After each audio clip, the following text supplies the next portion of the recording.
قرآن مجید کا دل سورہ یاسین ہے۔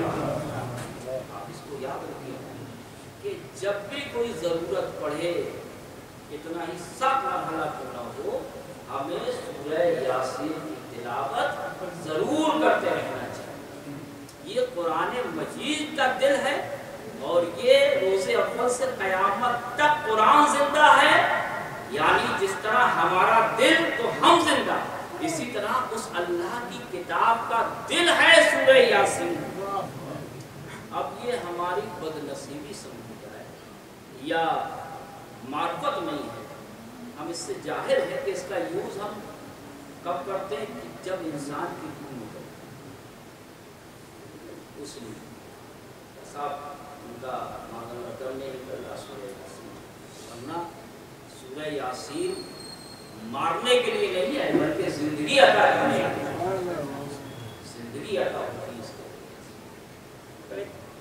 جیسے ہم عبادت کرتے ہیں عام حالات میں وضو کے ذریعے کی جائے گی، لیکن مجبوری میں تیمم ایک مجبوری کی صورت ہے، تو چونکہ اس سورہ کو جس طرح سے بھی پڑھا جائے گا ہر حالت میں سکون کا ذریعہ، تو وہاں بھی جو نزاع کا وقت ہوتا ہے تو بہت مصیبت کا وقت ہوتا ہے، تو اس کے لیے بھی وہاں پہ وہ راحت کے لیے پڑھا جاتا ہے، لیکن یہ اس کا اصل استعمال نہیں ہے، یہ مجبوری کا استعمال ہے، ورنہ اصل صحیح استعمال جیسے ہم عبادت کے لیے وضو ضروری ہے، اسی طرح زندہ رہنے کے لیے سورہ یاسین کی تلاوت ضروری ہے۔ صلوات پڑھیے۔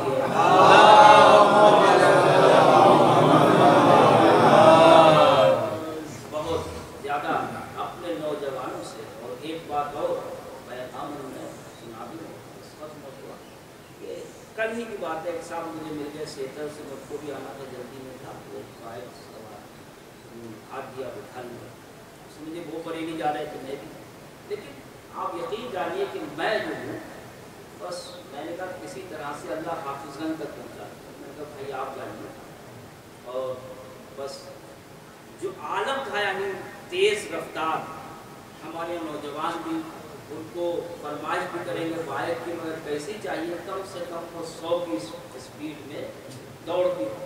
اب آپ بتائیں کہ جن ماں باپ نے بیٹے کو بہت پڑھایا بہت لکھایا، اب انہوں نے فرمائش کی کہ صاحب ہمیں کار چاہیے یا بائک چاہیے، اور بائک وہ چاہیے کم سے کم 100 کی اسپیڈ، اب وہ کیا کریں، کھانا نہیں کھائیں گے، گھر سے نکل جائیں گے، منہ نہیں دکھائیں گے، کیا دیکھیں تعلیم بھی ہے لیکن سلیقہ نہیں ہے، ادب نہیں ہے، جبکہ قرآن نے کہا کہ ماں باپ کے سامنے تم کچھ بھی اگر وہ سمجھا رہے ہیں تو اس میں مصلحت سمجھو کہ ہماری ہی بہتری، کبھی انسان اپنی مصلحت کو نہیں سمجھ پاتا ہے اور نقصان اٹھاتا ہے، سمجھائے لیکن نہیں سمجھ جائے۔ اب انہوں نے دیکھ، اب وہ صاحب یہ ہوا کہ تیز چل رہے تھے تو کبھی ہاتھ اور سر میں چوٹ آئی اور یہ سب یہ نتیجہ، اور کبھی خدا ایسے حادثے ہوتے کہ وہ بس معاملہ ہی ختم ہو گیا۔ تو آپ بتائیے وہ ماں باپ جنہوں نے اتنی محنت مشقت اور پڑھایا لکھایا، اور آپ نے تھوڑی سی ضد میں یہ کام کر،